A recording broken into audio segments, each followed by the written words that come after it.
On episode 4, we detailed the disappearance of 13-year-old Brandy Myers. The teen went missing while collecting money for a school project and has never been found. After a chilling interview with Brian Patrick Miller's ex-wife, she believed Brian killed Brandy. Phoenix police recommended Miller be charged with first-degree murder for Brandy's disappearance and death. County Attorney's Office declined to charge him.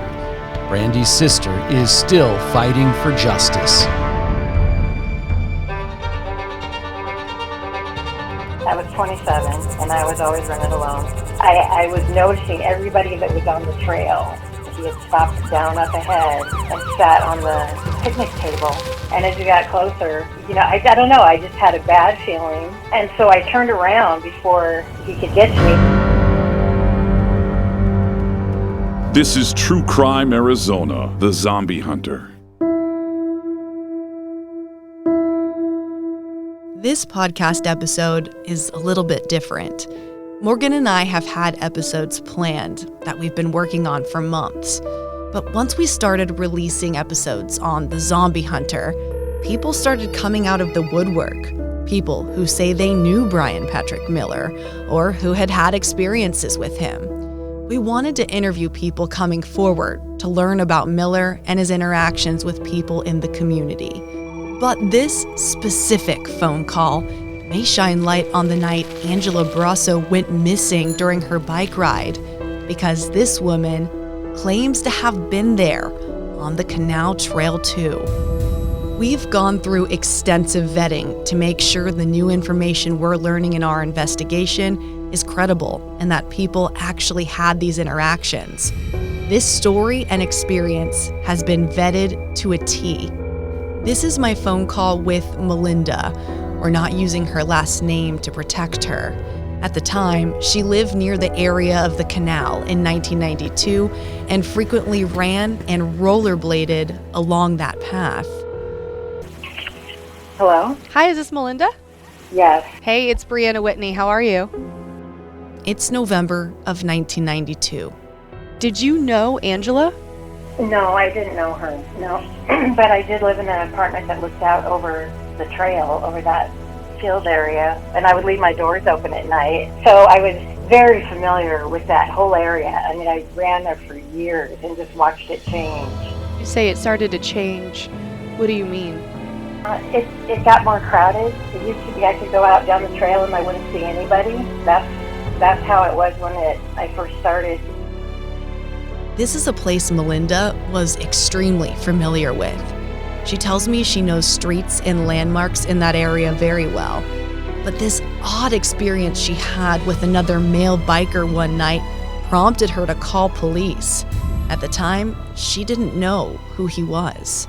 And so when you called in your tip to police, did you just give a physical description? Well, they never actually talked to me, and the first time I called, I left my name and number. And then I thought, well, they'll probably get inundated with calls, and so the next time, it was quite a few months later, I called and I said something about a guy on a bike, but I asked them to call me back because I couldn't go into the details because there was so much.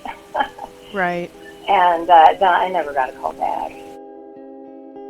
So why don't you take me through what you saw and witnessed that made you call police? It really started when I came back to the trail, even though I had started going up the other trail, and I was rollerblading at the time, and that was the only place that had the concrete that I could rollerblade. It was getting late one day, and I didn't have time to go up the mountain, so I stopped at that trail, and I parked, and I had that bad feeling again, and I thought, well, it's not even dark yet. I'll just go to the first crossing past Cactus, and then I'll come back. I'll get back before dark to my car. And so when I got out, I still had that feeling from the last time that I had been on the trail rollerblading.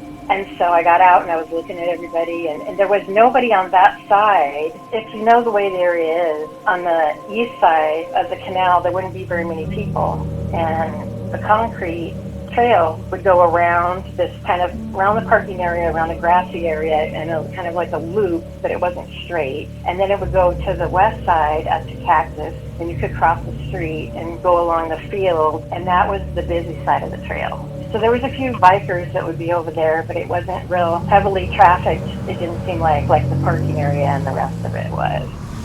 So I parked there and I got out, and I thought, well, I want to get as much run in as I can. I thought, instead of going around to the west side, I'll go on the east to the Cactus, and then I'll double back and go around the loop to the west. And there was only one girl that was pushing a baby carriage, and I noticed this guy was coming, and it was just because I had run trails for so long and you see a lot of things. I was noticing everybody that was on the trail, and he was the only one coming towards me, and that girl was going towards him.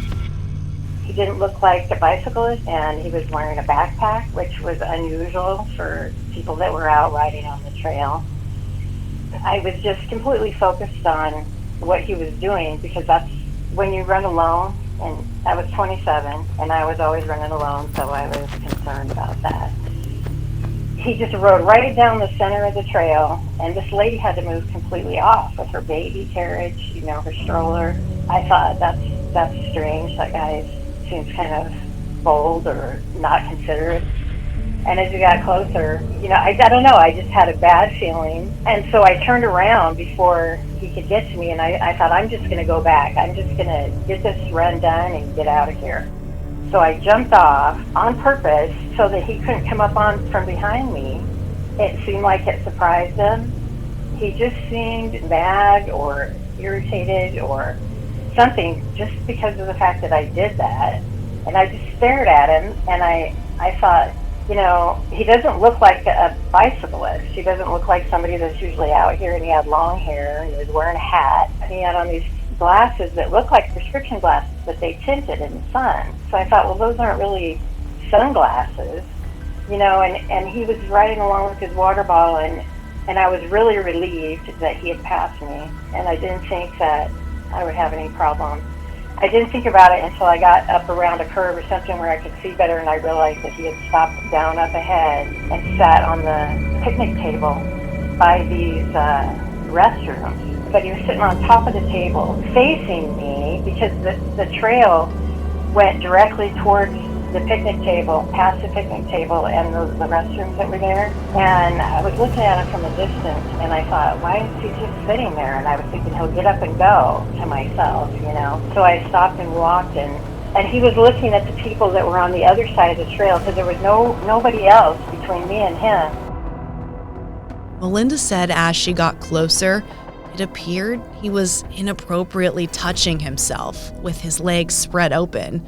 She was nervous and scared. As I was passing him, I was thinking he could come run over here and grab me so easy. And I was seriously, petrified, really. And so I kept on, I got past him, and I kept checking my peripheral vision, because I fully expected him to get on his bike and come after me, because he was going that direction. But he didn't, and so I kept on going, and I was really thankful.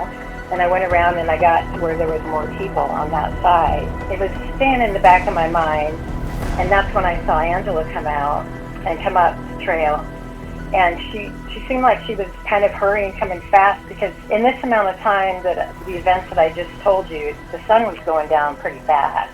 It was because of that time of the evening, and she was coming down pretty fast towards me, and I was still looking for the guy. It's really the only reason I saw her coming towards me. And when she got to me and passed, she was riding without any hands, sitting up on her bike, which I did myself a lot, and she was adjusting this Walkman thing. I guess, I don't know, she was doing something to the knob. I don't know if it was the volume or what. I don't know why I noticed everything about her, but I was looking at everybody because I had the bad feeling about the trail, and I noticed that her bike was completely clean, her shoes were no dirt, completely clean, and I noticed what she was wearing and how short her hair was, because there wasn't a lot of people that had really short haircuts, at that time. And she was wearing a bodysuit, a one-piece bodysuit thing with a zipper in the front, and she had a shirt over it that didn't have long sleeves. It had like They were like short. Did she have separate shorts over the bodysuit? Yes, oh yes. Do you remember she what did. color they were? What I remember, they were white. And I thought, well, surely, the police must have all these details. They must know all this stuff. And I didn't even think about it until later when different things started airing on TV.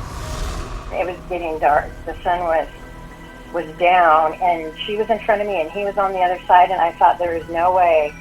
I had such a bad feeling, and I thought, I'll come back in the morning, and I did. And it was probably maybe 8 or 8:30, a little after 8, and I parked for the same place on Cactus, and got out, and I started going around the park, and somebody that worked on the grounds was saying something to me, and I couldn't hear him, and I thought, I'm not going to go over any closer to hear what he's saying, but I think he said something like, you shouldn't be here. And I thought, man, that guy's weird, and I kept on going around the trail, because there was nobody there, and that's usually how the trails were when I ran. But I thought it was strange nobody was there, and when I got to Cactus, there was yellow tape up. And I thought, oh man, I wonder what happened here. And I thought, no wonder, I'm glad I didn't go, because I had that bad feeling the night before. At first, Melinda didn't know what crime had happened until a couple days later when she turned on the news and saw Angela Brosso had been decapitated and her body and head were found along and in the canal. When you found out that it was Angela Brosso's body that was found, did you immediately recognize her as the girl you think you passed? Yes, definitely.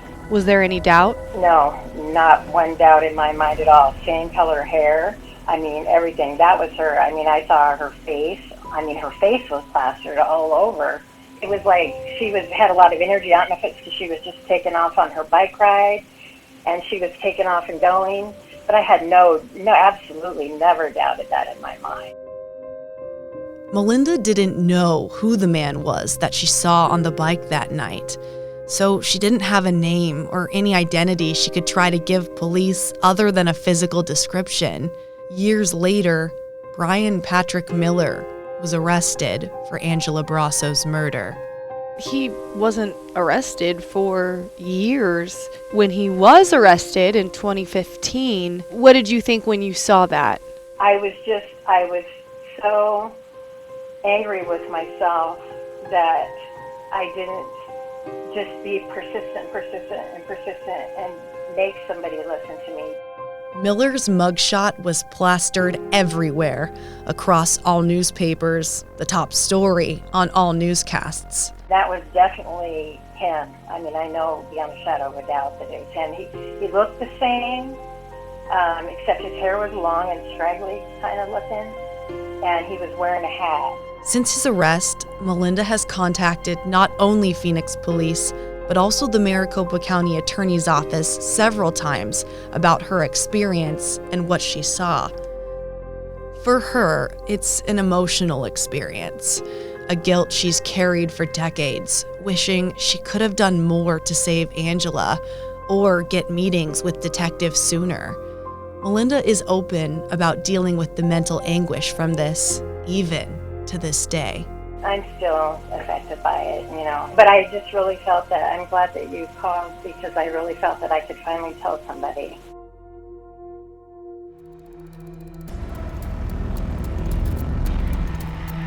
Next time on True Crime Arizona, The Zombie Hunter. I was there in his front lawn the day before he was taken into custody. Shooting another crime.